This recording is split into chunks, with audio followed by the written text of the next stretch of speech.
In Colorado and Washington, voters have recently approved laws that incorporate lessons from California's failed attempt to tax and regulate cannabis through Proposition 19 in 2010. These new laws are superior to Proposition 19 for three main reasons. First, they privilege state over local governments in amending existing law and formulating new regulations. Second, they task one statewide agency with enforcement. And third, they benefit from sympathetic state governors and governments. Under Prop 19, California would have adopted a patchwork approach to regulating and taxing establishments that sell marijuana. Counties and cities would have been able to license and tax such businesses or ban them entirely as they saw fit. Such an arrangement would reproduce the confusion that currently swirls around California's medical marijuana laws. By mandating state governments to formulate and enforce statewide regulations for marijuana establishments, the new laws in Colorado and Washington circumvent the balkanization inherent to Proposition 19. By tasking the Department of Revenue in Colorado and the Washington Liquor Control Board with formulating and enforcing regulations for marijuana businesses, the new laws provide clarity, uniformity, and legitimacy in the face of federal law enforcement agencies. By mandating that state governments work toward uniform regulations, I-502 and Amendment 64 lay the groundwork for a novel approach to cannabis regulation. By restricting use and sale to those over 21, limiting public advertising, and specifying labeling and quality control provisions, policymakers will increase their capacity to shape who consumes cannabis and how it is produced and taxed.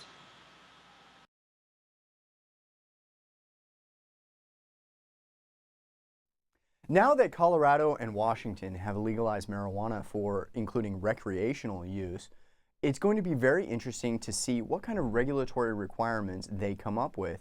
And these states could end up being a model for other states that may follow suit. The kind of regulation requirements that I would expect to see would be clearly 21 and over for marijuana consumption. Also self-production. There is a question as to how many plants for self-production. In my article, I mentioned 3 plants. It could also be 3 plants at maturity, while 3 growing at with another 3 growing at any time, allowing up to 6 plants. Also, clear labeling requirements would potentially be very important. This would allow people to know what the content of THC, the ratios to CBDs, all of which could be very important in knowing the value of the marijuana itself, and also knowing the potential medicinal value and the type of effect the drug would potentially have.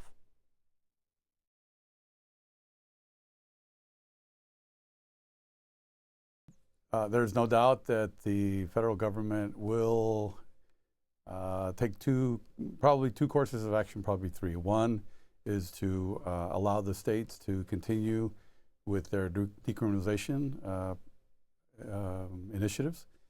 And secondly, if there are some conditions by which the federal government may or may not step in and get involved.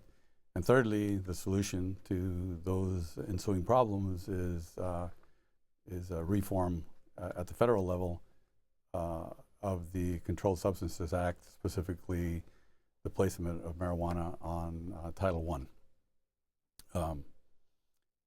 That is on Schedule 1.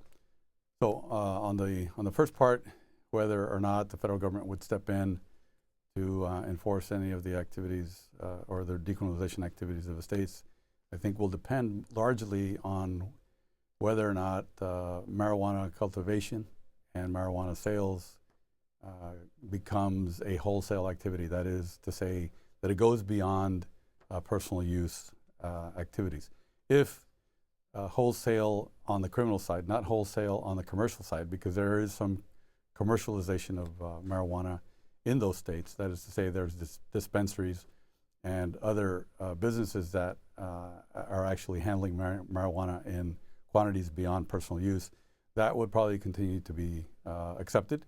But if an individual starts growing, let's say, plantations or importing marijuana in, let's say, ton quantities, then that goes beyond the spirit of the change in the law, and that is to allow personal use quantities of marijuana. Beyond that, as I mentioned when I was first starting the discussion, is that Congress needs to step in, and there is a congressman that's already suggested a change to the Controlled Substances Act to allow marijuana to be taken off of Schedule 1 and therefore no longer making it a federal crime to possess marijuana.